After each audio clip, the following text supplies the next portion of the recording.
বাংলাদেশ জামাত ইসলামী কর্তৃক আয়োজিত আগামী 19 জুলাই রোজ শনিবার দুপুর 2 ঘটিকার সময় বাংলাদেশের আপামর মানুষের হৃদয়ের দাবি লেভেল প্লেইং ফিল্ডে নির্বাচন, পিআর পদ্ধতিতে নির্বাচন এবং সুখী সমৃদ্ধ আগামী বাংলাদেশ গঠনের দাবিতে বাংলাদেশ জামাত ইসলামী মহাসমাবেশের আয়োজন করেছে।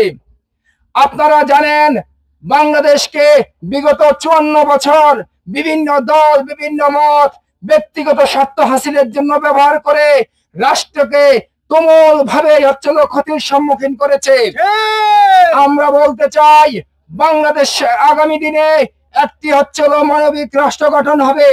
বাংলাদেশে আগামীতে আর কোন দৈবচন ভাবেই কোন জুলুমবাজ, নেতাবাজ, চাঁদাবাজ এবং অন্যায়কারীকে আর রাষ্ট্র ক্ষমতা আসতে দেওয়া হবে না।